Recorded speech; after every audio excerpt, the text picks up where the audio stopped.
কম্পাসের বানানো কেকে বিষ মেশাতে গিয়ে বিহানের হাতে ধরা পড়ে গেল মুক্তি। হ্যাঁ বন্ধুরা, কম্পাসের আগামী চমকে আমরা ঠিক এমনটাই দেখতে চলেছি।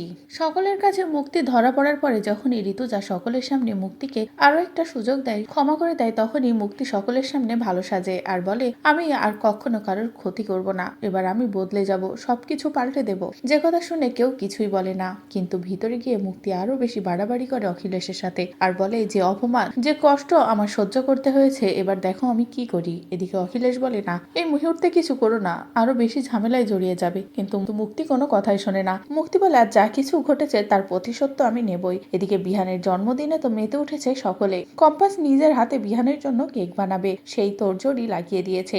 আর এই বিষয়টা যখনই মুক্তি দেখে, তখনই মুক্তি বলে, এটাই আসল সুযোগ, এবার ওই কেকে আমি এমন কিছু মিশিয়ে দেব যেটা খেয়ে বিহান শেষ হয়ে যাবে আর পুরো দোষটা আসবে কম্পাসের উপরে। কম্পাস সারা জীবন জেলে পচে মরবে। এই পরিকল্পনা করে যখনই কম্পাসের বানানো কেকে বিষ মেশাতে যাবে মুক্তি, ঠিক সেই মুহূর্তে বিহানের হাতে ধরা পড়ে যায়। হাতে নাতে ধরে পড়লে বিহান মুক্তিকে।